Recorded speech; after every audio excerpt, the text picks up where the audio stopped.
Hello everybody, I'm back with another video. I'm here drinking some tea. Today's video is actually going to be about Mrs. Self-Development 202, the anger and rage. We're going to talk about the do's and don'ts of having anger and rage. So in the first video I spoke about, I believe I spoke about kind of just like give you an overview of it and how anger is a normal human emotion, but rage is actually like a different level of anger. So now we're gonna get into the do's and don'ts of it. And I also spoke about in the other video how there's actually a demon that goes with rage. So it's actually a rage demon. I didn't mention its name. I'm not gonna mention its name. Okay, but yeah.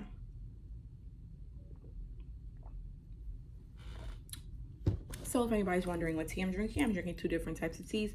I'm drinking echinacea, turmeric, and ginger, and then I'm drinking some peppermint tea. Well, I guess it's not two different types, whatever you get. You get the vibe. So the song I'm hearing right now in my head is DMX, Stop, Drop, I don't know, whoa, whoa. Like I'm hearing like, so I'm guessing like that's, you know, because he had a lot of energy in that song. So I don't know why I was hearing that. But let's get into the don'ts of anger and rage. So don't blame others for how you feel. Own them. Basically own how you feel. Don't ignore your feelings because they become stress and unresolved hurt that can lead to unexplained rage. Don't just leave in a storm of anger. Let that person know you need a break.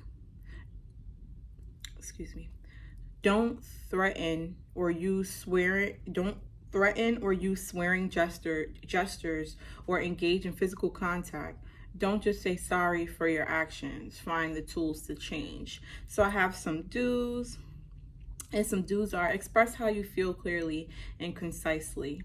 Recognize your early stages of anger to stop it from escalating. Take time out for at least 20 minutes take time out for 20 to at least 40 minutes to calm down. Find healthy outlets like exercise or expressing emotions through writing. Make amends by acknowledging abusive behavior, whether it be mentally, emotionally, or physically, even if it's spiritually. If you know, you know. So right now I'm gonna get into some coping skills. So this is a part of the video where I would tell people, if you'd like to grab a pen, you can grab a pen. There's gonna be some stuff I mentioned here. I'm gonna talk about some writing prompts that people that suffer from anger and rage that you can actually do. So let's get into it. I have unhealthy coping skills: being violent, spreading rumors, yelling, screaming, hurting yourself, reckless behaviors, using drugs and alcohol, shutting down, blaming others, avoiding problems, passive aggressiveness, getting revenge, and negative social media posts. Next, we have healthy coping skills: deep breathing, positive talk. So when it comes to the deep breathing, actually, that's something that my father told my grandmother told me, because I guess it's something that's like passed down through, it's in our bloodline type of thing, having like rage. So yeah, the deep breathing really actually does help. Honestly, I would say it helps, but you have to catch it before it turns into rage. So if you feel your anger coming, the deep breathing and the meditation will actually help you before you get to rage. Once you get to rage, that shit's not working. It's a dub, it's clip, all that, right? So then we have positive self-talk. These are all healthy coping skills. We have positive self-talk. We have reading a book, going for a walk, exercising, listening to music, yoga, drawing or painting, sharing your feelings, being in nature. That's one of my favorite things to do, is to go out in nature. I used to take a lot of walks, actually. Take a hot/cold shower, whichever one works for you. Taking the time out to yourself, volunteer work, hanging out with friends, and cleaning. That one works really well. The cleaning one works really well. So next I'm gonna get into we're gonna talk about some identifying triggers, and I'm gonna give you a comparison for my people that need comparisons, you know, whatever. We have, if anger leads to rage, it can erupt like lava from a volcano. Anger has a purpose, and once it leads to rage or is happening commonly, something is wrong. So if you're always raging, whether that's over the smallest thing or you're just always raging, there's something wrong within you that you need to deal with. Next, we have identifying the triggers underneath the volcano that keeps erupting. So people not respecting your feelings or possessions, feeling threatened or attacked, fear, rejection, frustration, being unsure, jealousy, shame, injustice, feeling overwhelmed, feeling hurt, disappointed, embarrassed, having envy, feeling helpless, or feeling guilty. So those are identifying some of the triggers that are underneath the volcano that keeps erupting. I'm talking to the people that have, they don't get angry, they just go straight to rage.